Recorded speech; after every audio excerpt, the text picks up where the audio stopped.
Hello students, last class पर हम लोगों ने बात की थी एरिया वेक्टर की और हमने कहा था कि area vector is very very useful for measuring electric flux. अब हम बात करते हैं कि इलेक्ट्रिक फ्लक्स के मेजरमेंट में एरिया वेक्टर का क्या रोल है। क्लियर हुआ? तो first of we defined electric flux. पहले हम इलेक्ट्रिक फ्लक्स को डिफाइन करेंगे, फिर इलेक्ट्रिक फ्लक्स का मेजरमेंट सीखेंगे कि इलेक्ट्रिक फ्लक्स मेजरमेंट कैसे करेंगे किसी प्लेन के थ्रू, किसी सरफेस के थ्रू। अब लेट करो बेटा, आपके पास जैसे कि ये कोई प्लेन है, यू हैव अ प्लेन, ये कोई प्लेन हो गया जिसका एरिया ए है। प्लेन का एरिया क्या हो गया बेटा? ए हो गया। क्लियर हुआ? अब इस प्लेन सरफेस से कितनी इलेक्ट्रिक फील्ड लाइंस पास हो रही है। जब इस प्लेन सरफेस से हम इलेक्ट्रिक फील्ड लाइंस पास करेंगे तो यहाँ पर क्या प्रिपेयर होगा, क्या प्रोड्यूस होगा? इलेक्ट्रिक फ्लक्स प्रोड्यूस होगा।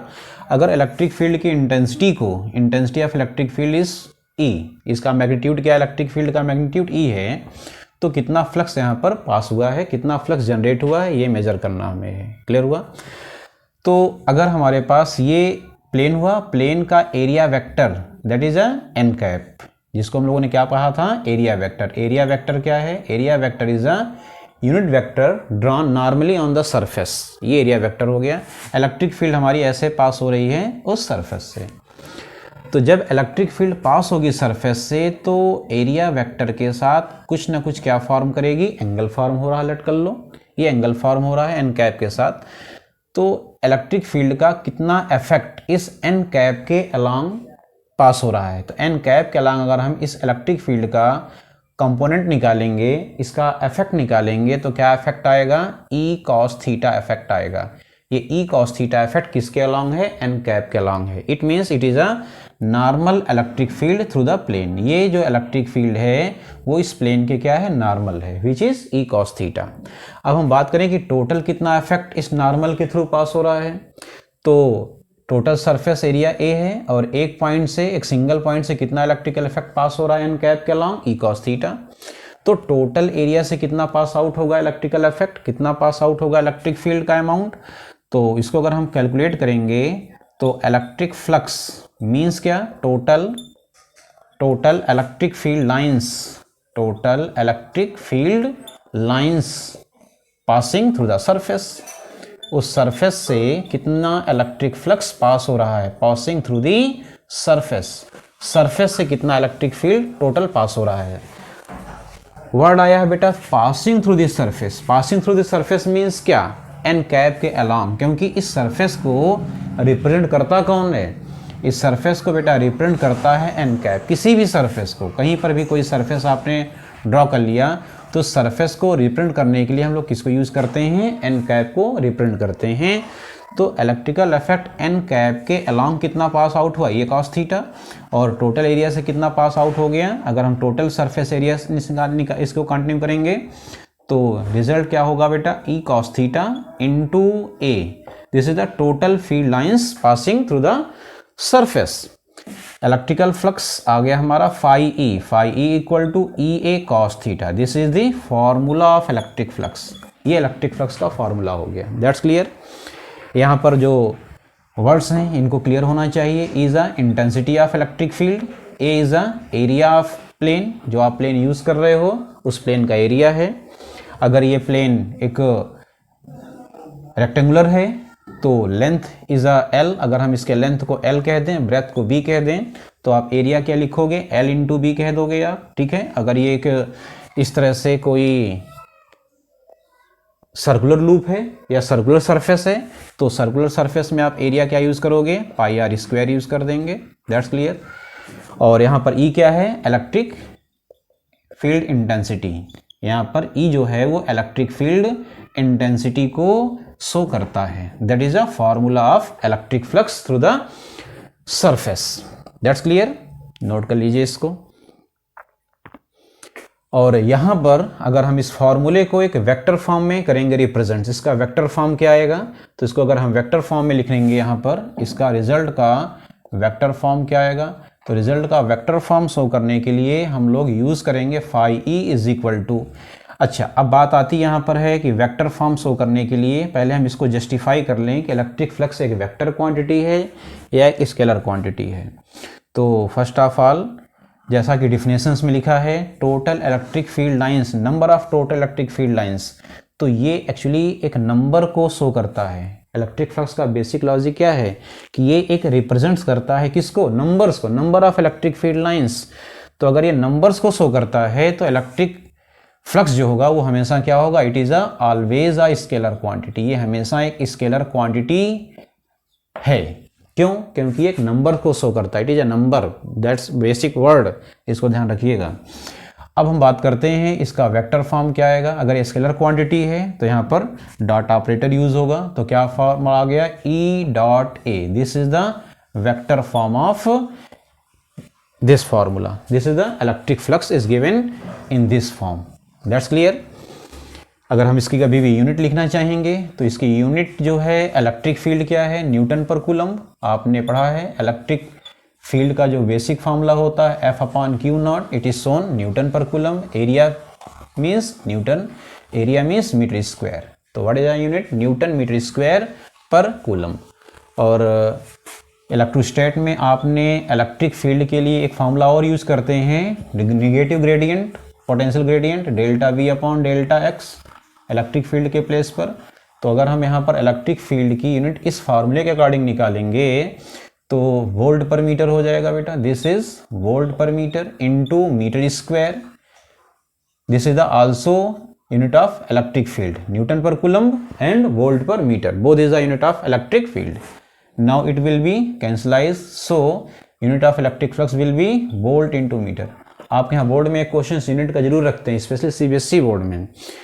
तो सीबीएसई बोर्ड में अभी आपके यहाँ सैंपल पेपर जो बोर्ड ने इशू किए थे तो उसमें आपने देखा था एक क्वेश्चन आया था यूनिट का, पहला ही क्वेश्चन था यूनिट का, तो उसी टाइप से आपसे कह सकते हैं कि इलेक्ट्रिक फ्लक्स की यूनिट जो है वो न्यूटन मीटर पर कूलम्ब है, तो इसकी यूनिट क्या होगी, वोल्ट पर मीटर भी हो सकती है। तो इस तरह से क्वेश्चंस को जनरेट किया जा सकता है, it is written as volt into metre, clear.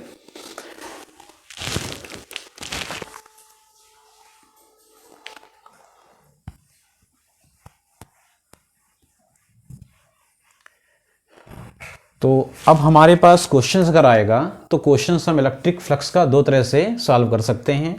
अगर फार्मूला हमारा वेक्टर फॉर्म में आ गया है तो हम लोग वेक्टर फॉर्म के लिए ये फार्मूला अप्लाई करेंगे, क्वेश्चंस अगर हमारा वेक्टर फॉर्म में है तो इसको हम लोग इसमें अप्लाई करेंगे, क्लियर हुआ। और अगर हमें मैग्नीट्यूड दिया होगा इलेक्ट्रिक फील्ड का और एरिया का मैग्नीट्यूड दिया होगा, एंगल दिया होगा, तो इसी को हम लोग कैसे नोट कर सकते हैं, phi is equal to E A cos theta, it can be written as in this way, clear हुआ। दोनों फार्मूले आप अप्लाई कर सकते हो, दोनों के लिमिटेशन है। इसमें हमें इलेक्ट्रिक फील्ड और एरिया का मैग्नीट्यूड दिया होगा तो अप्लाई करेंगे, और इसमें हमें क्वेश्चंस आएगा वेक्टर फॉर्म में, ठीक है।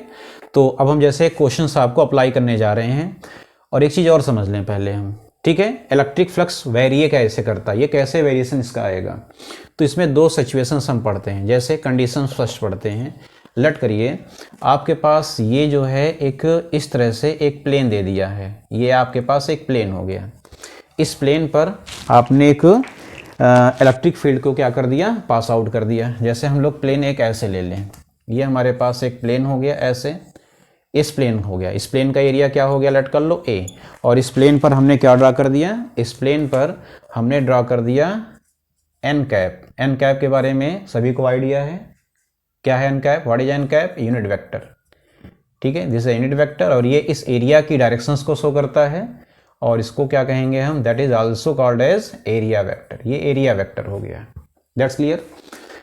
अब यहाँ पर हम लोग बात करने जा रहे हैं कि अगर आपने यहाँ से किसी इलेक्ट्रिक फील्ड को यहाँ से पास कर दिया ऐसे, this is the electric field passing this, and E is the unit of E is 3 × 10⁵ newton per coulomb, this is the value of E, and it is applied at an angle 60 degree from plane. ये जो electric field है ये plane से, जो आपके पास plane है, इस plane के सरफेस से कितना एंगल फॉर्म हो रहा है, 60 डिग्री का एंगल फॉर्म हो रहा है। तो आपको निकालना कि व्हाट इज इलेक्ट्रिक फ्लक्स, इस प्लेन का इलेक्ट्रिक फ्लक्स, इस प्लेन से कितना इलेक्ट्रिक फ्लक्स पास आउट हो रहा है, क्या इलेक्ट्रिक फ्लक्स यहाँ पर जनरेट हुआ है, ये हमें फाइंड करना है, क्लियर हुआ। तो अक्सर इसमें न्यूमेरिकल्स में मिस्टेक्स हो जाती हैं, क्यों, क्योंकि हम थीटा इसको यूज़ कर लेते हैं, जबकि हमारा प्रिंसिपल्स क्या है, हमारा कॉन्सेप्ट ये है कि अगर आपके पास कोई प्लेन है और प्लेन पर आपने ये एरिया वेक्टर ड्रा कर दिया है, तो ये जो फील्ड लाइंस पास हो रही है उस फील्ड लाइंस का एंगल हम कहाँ से ऑब्जर्व करेंगे, एन कैप से ऑब्जर्व करेंगे, ना कि इसके प्लेन से ऑब्जर्व करेंगे। तो एंगल हमें कहाँ से बनाया है, प्लेन से बनाया हुआ है, ठीक है। 60 डिग्री प्लेन से फॉर्म हो रहा है। तो जब हम लोग फॉर्मूला अप्लाई करेंगे phi is equal to E A cos theta, okay. तो जब ई ए कॉस थीटा निकालेंगे तो ई की वैल्यू 10⁵ है, एरिया लेट कर लो इसका है A is equal to 10 centimetre square, ऐसे एरिया हो गया हमारा। तो 10 इंटू 10⁻⁻⁴ आ गया, मीटर में कन्वर्ट कर लिया हमने इसको। सबसे पहला ये ध्यान रखना है, अक्सर क्वेश्चन यहाँ पर मिस्टेक होता है, एरिया हमें वो दे देंगे सेंटीमीटर में, तो आपको पहले उसको कन्वर्ट कर लेना होगा, किस में, मीटर में कन्वर्ट कर लेंगे, into cos theta. Theta for 60 degree नहीं, थीटा हमें क्या पुटअप करना होगा, theta have to put up 30 degree because this is the normal and normal makes angle 90 degree. Here 60 degree is given, so remaining angle will be 30 degree. Now you will calculate it, 30 into 10⁵ 1 into cos 30. Cos 30 means √3/2. Okay. Now 30 into 5 into √3, 150 √3. Okay, unit apply करना मत भूलेंगे आप, unit apply जरूर करेंगे। क्या, volt meter. This is the electric flux calculated through the this surface. इस surface से ये इलेक्ट्रिक फ्लक्स आपका कैलकुलेट हो गया है। तो हमारे इस क्वेश्चंस के पीछे जो लॉजिक है वो ये है कि हमें एंगल यहाँ से प्लेन से एंगल वो देगा क्वेश्चंस में, और यहाँ हमें एंगल रखना होगा नॉर्मल के साथ इलेक्ट्रिक फील्ड का क्या एंगल है, तो इसको हम लोग यहाँ पुटअप करेंगे। अगर ये 60 डिग्री है तो यहाँ पर एंगल हमें क्या मिल जाएगा, 30 डिग्री का एंगल मिल जाएगा, और हम इसको इलेक्ट्रिक फ्लक्स को कैलकुलेट कर लेंगे। दैट्स क्लियर, नोट कर लीजिए।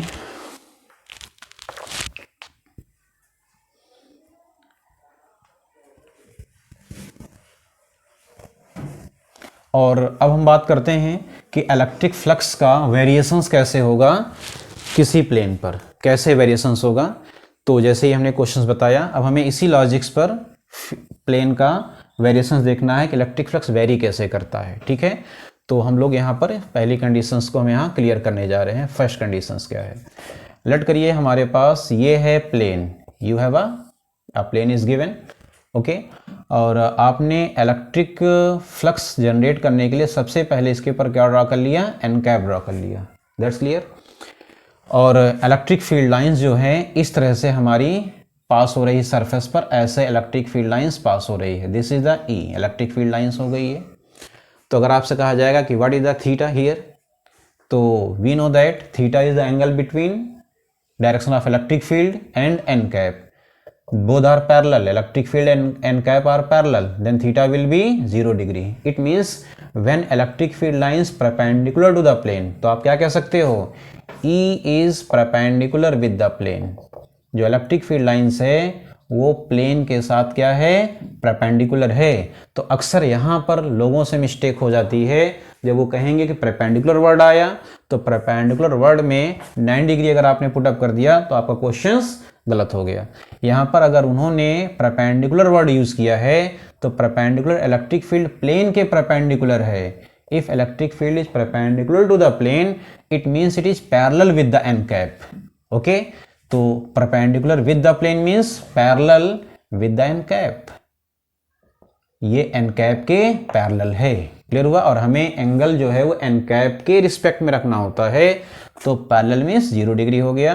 तो इलेक्ट्रिक फ्लक्स जब हम लोग कैलकुलेट करेंगे, तो अभी हम लोगों ने देखा था ये cos theta, okay, theta equal to 0 degree. तो कॉस 0 की वैल्यू, कॉस की वैल्यू में सबसे मैक्सिमम वैल्यू 1 होती है, कॉस 0 की वैल्यू ये 1 आ गया। तो जो इलेक्ट्रिक फ्लक्स आएगा वो मैक्सिमम आ गया हमारा, कब, in which case electric flux is the maximum. तो ये बिल्कुल 1 मार्क्स में आपके यहाँ आता है, बोर्ड में क्वेश्चन पूछा जाता है कि व्हेन इलेक्ट्रिक फील्ड लाइंस और electric field is perpendicular with the plane means parallel with the n cap, then flux will be maximum. Maximum flux उस समय प्लेन पर जनरेट होगा। कंफर्म हुआ। सेकंड केस क्या होता है इसका, सेकंड केस होता है कि अगर हमारे पास यही प्लेन है, ये प्लेन हो गया ऐसे हमारा, ये एन कैप हो गया, this is the n cap. आपने फील्ड लाइंस जो है वो प्लेन पर इस तरह से अप्लाई कर दिया, electric field applied in such a way that it is parallel with the plane. तो अगर इलेक्ट्रिक फील्ड प्लेन के पैरेलल है then it will be perpendicular with n cap. तो ये एन कैप की क्या होगी, परपेंडिकुलर होगी, means theta will be 90 degree, then flux will be ये cos 90 degree and we know that cos 90 means 0, then flux will be 0, it is the minimum electric flux, this is the minimum electric flux. So when electric flux will be minimum, when electric field lines are parallel with the plane, then electric flux will be minimum. कोई problem किसी को? तो electric flux यहाँ पर क्या हो गया, minimum हो गया, दैट्स क्लियर। अगर आप इसको थोड़ा सा एनालिटिकल एटीट्यूड से अगर आप चेक करें कि इलेक्ट्रिक फ्लक्स यहाँ पर मिनिमम क्यों हो गया, तो इलेक्ट्रिक फ्लक्स यहाँ पर मिनिमम इसलिए हो गया क्योंकि किसी भी सरफेस पर फ्लक्स जनरेट होने के लिए, वो किसी भी टाइप का फ्लक्स हो, इलेक्ट्रिकल फ्लक्स हो, मैग्नेटिक फ्लक्स हो, ल्यूमिनस फ्लक्स हो, किसी भी टाइप का फ्लक्स किसी भी सरफेस पर जनरेट तभी होता है कि जब वो फील्ड उस सरफेस को इंटरसेक्ट करे। इंटरसेक्शन बहुत जरूरी है, मस्ट है इंटरसेक्शन। अगर इंटरसेक्शन नॉर्मली हो रहा है तो उस समय हमारा फ्लक्स जो है वो मैक्सिमम आएगा, और अगर इंटरसेक्ट हुआ ही नहीं, यहाँ पर प्लेन और फील्ड का कोई इंटरसेक्शन नहीं है, जैसे हमने कहा ये एन कैप हो गया, आपने फील्ड लाइंस प्लेन पर पैरेलल फ्लो करा दिया, ये इलेक्ट्रिक फील्ड प्लेन पर पैरेलल हो गई। तो फील्ड लाइंस प्लेन पर पैरेलल होने का मतलब क्या हुआ, what is meaning, it's meaning means electric field lines is not intersecting the surface, ये सरफेस को इंटरसेक्ट नहीं कर रही है, so there will be no electric flux, you can say that flux will be minimum and it's value will be 0, no electric flux will generate if electric field lines is not intersecting the surface और the plane, that's clear.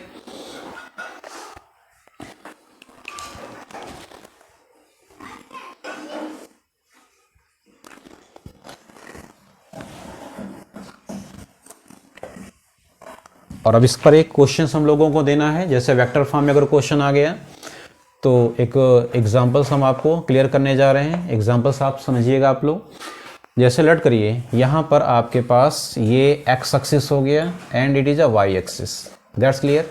यहाँ पर थोड़ा सा हम लोग area vector का फिर से यूज़ करने जा रहे हैं, एक्स एक्सिस हो गया, वाई एक्सिस हो गया, and you have a plane, square plane लट कर लें, whose side is a 0.1 meter, let us consider this is the 0.1 meter, square है तो this side will also be 0.1 meter, okay, this is the plane, then what is its area vector, we know that this is the x axis, y axis and it is a z axis, here it is a z axis, and we all of you know that normal vector or unit vector is always perpendicular to the plane, then it will be along z axis, okay, so x axis means I cap, y axis means j cap and z axis means k cap, then its area vector will be k cap, clear हुआ। then what will be area, area क्या होगा इसका 0.1 square k cap, this is the area,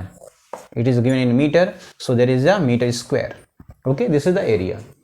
now 0.01 metre square के cap, this is the area, ये surface का area आ गया, okay. If electric field, this is 2D electric field, what is a 2D electric field, 2I cap plus 3J cap, okay, into 10⁵ newton per coulomb, this electric field is applied in the region, इस region में आपने इस electric field को apply कर दिया। जब इस region में आप इस इलेक्ट्रिक फील्ड को अप्लाई करेंगे, ओके, तो what is electric flux through this plane, इस प्लेन से कितना इलेक्ट्रिक फ्लक्स पास करेगा।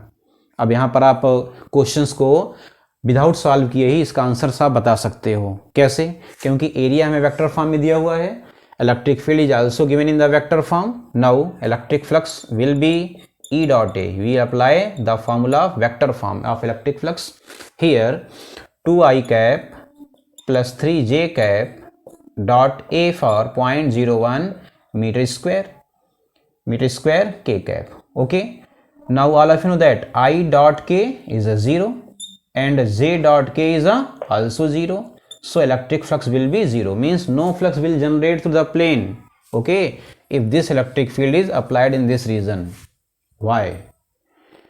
What are analytical conditions? Analytical study क्या कहता है? एनालिटिकल स्टडी कहता है कि electric field, this electric field is applied along Z axis, ये इलेक्ट्रिक फील्ड जेड एक्सिस के, एक्स एक्सिस के अलोंग अप्लाई है, this is applied along x axis, this is the 2i cap, okay, this is the along y axis because it is a 3j cap.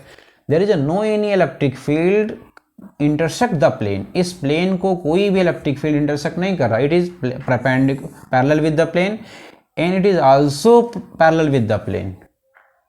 और अभी हम लोगों ने discuss किया था कि किसी भी सरफेस पर इलेक्ट्रिक फ्लक्स जनरेट होने के लिए इलेक्ट्रिक फील्ड प्लेन को इंटरसेक्ट करे. इंटरसेक्शंस बहुत मस्ट है. Without no intersections there is a no electric flux will generate. So you can guess the answers without solving it. Electric flux will be 0 because this is the parallel with the surface, this is a parallel with the surface, no electric field is intersecting the surface, so electric flux will be 0. That's clear.